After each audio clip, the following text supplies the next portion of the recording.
Welcome to Java Forum. Now I am going to show you how to fix ORA-02258 error in Oracle Database 12c.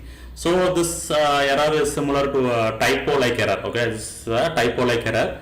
Let me show you how to fix it. Create table user comments. Okay, create table user comments. So I am creating one column called comments. Varchar2 not null null.